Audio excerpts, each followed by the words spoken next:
I'm Charlotte Curtis, Head of Adult Services with your Livingston Parish Library.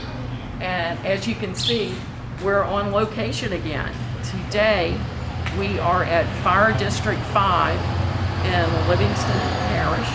That's very close to our hearts because it's right across the street from the Denham Springs Walker branch of the library. I'm here today with a very special guest. He's going to tell us about all the wonderful equipment that he has that keeps you safe. So, hello, Chief. Good morning. I'm here, by the way, with Chief Joe Kozlowski. Thank you. And he is going to tell us about this fabulous truck. And I know that everybody out there is jealous of me because I'm getting to be here and listen to him talk about it. This is a 1990 Model Ford. It's the oldest truck we have in our fleet. It still certifies every year, and it has a 1,000 gallon per minute pump. It holds 4,000 gallons of water. Wait, 1,000 gallons a minute? Yes, ma'am. We can empty this truck in 4 minutes. Wow, and that tank holds 4,000 gallons? Yes, ma'am.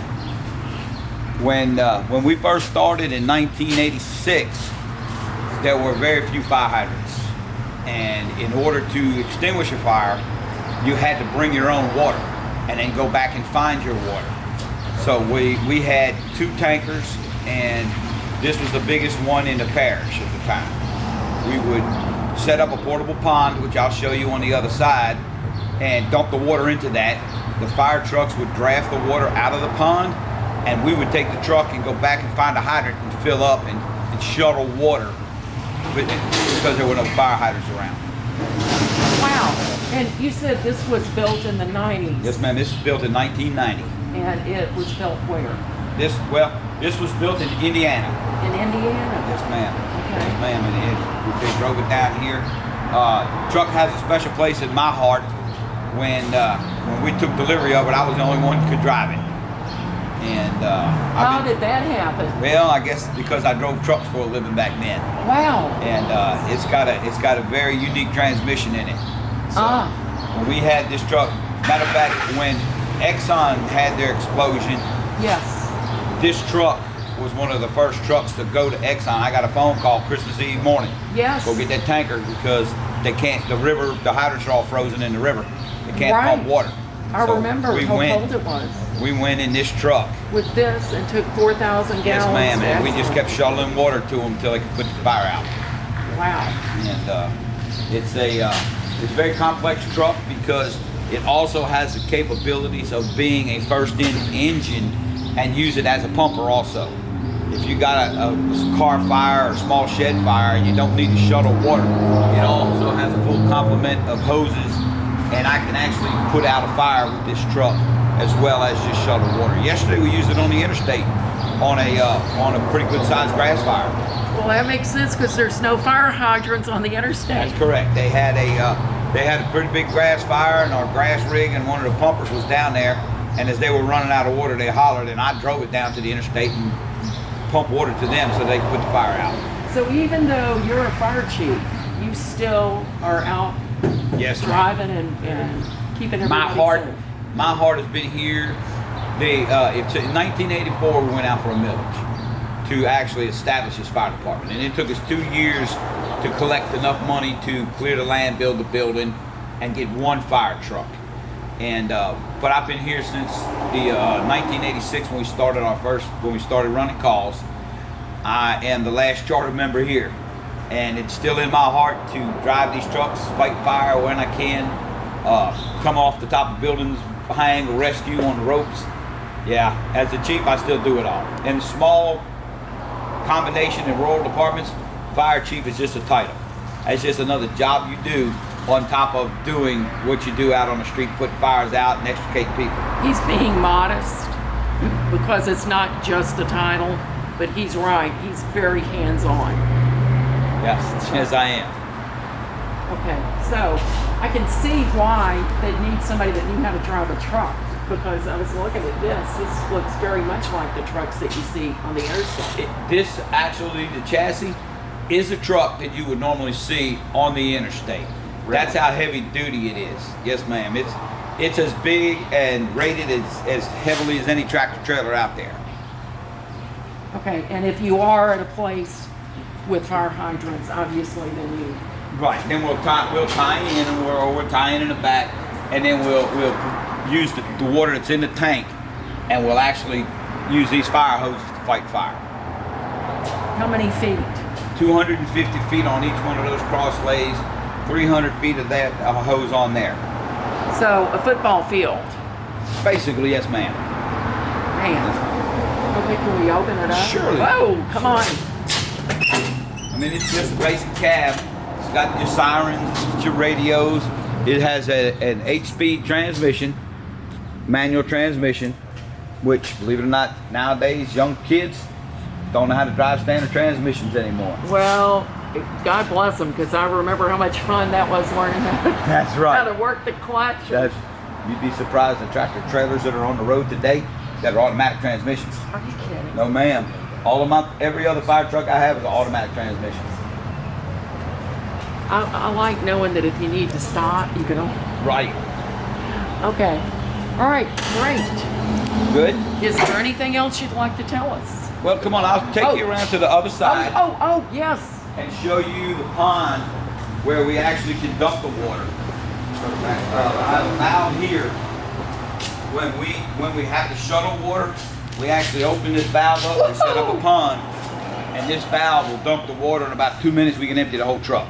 So you don't mess around with the hose or anything. You just turn, and it drains 4,000. Right, it drains 4,000 gallons into this right here. That's the pond? That is the pond. We open it up. It folds down. We open it up, and then it opens up big enough to hold the 4,000 gallons of water. And it's just a vinyl coated fabric that you can see it's just roped on. It's a basic ingenuity, but it saves us a lot. 4,000 gallons. Yes, so ma'am. you go into. Yes, ma'am. Okay, so when you go back, you dump it. Yeah. And it's full. And the firefighters then are using that and spraying. Right. And you're going out in search of water. I'm going out in search of a fire hydrant. Most of the time we know where we're going.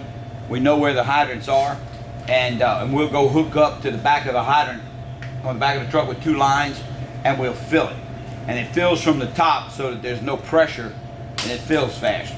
But then the firefighters will take a solid rubber hose that we have on their trucks, drop it in there, and they'll actually pull a suction from that water and actually pull that water out of that pond. And as a matter of fact, to be certified in the water shuttles with the Insurance Rating Commission, every year we have to do it, and you have to set up 3 ponds, and you have to flow water from each pond to the main pond to be able to, and then pump it out from the fire truck at 1,250 gallons a minute. Wow. And we have to do certification every year. So, that's basically the inner workings of this truck. oh, you hear that? We're getting a call, so let's see what happens. 1-2, respond to a medical. 1-0-5-3, Purple Martin Court. 1-0-5-3, Purple Martin Court. Ralph Young Road. Now they'll Anyone go out female chest pain is getting notified. On a medical call of a female having chest pains. We'll send 2 trucks. We'll send one from this station. We'll send one from our other station. And now they're notifying me on my phone and on my watch. And if you come this way, you'll actually see the truck leaving. District 5, attention 1-2, respond to a medical. 1-0-5-2-3, Purple Martin Court. 1-0-5-2-3, Purple Martin Court. Off of John Road. Anyone female having chest pain is getting notified.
chief is going to explain. You might be sitting there wondering, well, they got in the truck, but then they just sat there. Okay? They have, from the initial time the call comes in, they have 2 minutes to get en route to acknowledge the call. So when he was sitting there, he was turning on the computer, pulling up the map to give him the turn-by-turn directions on how to get where he's going, and acknowledge the call. And at this point, you saw the Acadian ambulance sitting here, so he was waiting to let the ambulance go in front of him. And so they were well within their 2-minute time frame, but that's why he didn't jump in and just take off. Have to figure out where you're going and how the best way to get there. Wow, that's amazing. Oh, it's a complex organization now. It's not just jump in a truck and go. No. Every truck has a computer in it, so that every truck we can tell where they're at and how they're going and how they're getting where they're going. Okay, so you're able to track where Oh, yes, all ma'am. of your personnel is. Yes, ma'am. And they're able to use their computers to get to the call the most efficient way. Correct. Wow. Well, that was certainly more exciting than we were standing there having a nice conversation, and then I heard the sound and thought, is that somebody's phone? And when it went off, then it beeped on your phone. Yes, ma'am. I have it sends the call to my telephone and also to my watch. So if I don't have my radio on, I know exactly where they're going and what they're doing. That's good. I know that you have professional firefighters here. Yes, ma'am. Do you have volunteers? Yes, ma'am. We're a combination department. We don't currently have enough revenue to be able to put all the fuel in the trucks and have a full-time staff without volunteers. If it wasn't for my volunteers, and please understand it's important, we're always looking for volunteers. So if somebody watches this and they're interested, how do they go about becoming a volunteer? They can come here, pick up an application. They can go online to our webpage, to our app. We have an app on it's Android and Apple that you can find. Livingston Parish Fire District 5, and we normally post wrecks, road blockages, different things. Look at that. And if we didn't have volunteers, it would be a struggle because we don't have, like I said, we don't have enough revenue to employ enough full-time people. So if you're looking for a good opportunity to do some service to your community, come check them out. Training's not necessary. We will train you and put you through a firefighter class, put you through a first responder EMR class, so you get some first aid training to do CPR, bandage people in the car wrecks, those kind of things. You see how active it is just on a typical morning too. So. Right. And we're always looking for part-time. If you are a certified firefighter and you work somewhere else full-time, we're always looking for qualified firemen to work part-time. Oh. You know, we're accepting applications now. We're always looking for part-time help. So, come and talk to the chief. Yes, ma'am. Come and talk to us, and we'd be glad to sit down, look at your application, and possibly start a new career for somebody. I have several part-time guys that started out as volunteers. Well, and she said you started as a truck driver. That's correct. As a a volunteer for 20-something years before I became the fire chief. And we have several of our young guys that we put through rookie school that work for Baton Rouge, Prairieville, St. George, that have gone on to take professional careers that still either volunteer or work part-time for me, as well as full-time in Baton Rouge and in the bigger cities. Well, thank you so much. You're You've been welcome. so generous with your time, and thank you for letting us come over and film here. Oh, you're welcome. I think this is gonna be a great educational tool, and I think it's also going to be a great recruiting tool for us, because we'll be able to put those snippets on our webpage and on our Facebook page and link them to your stuff on YouTube.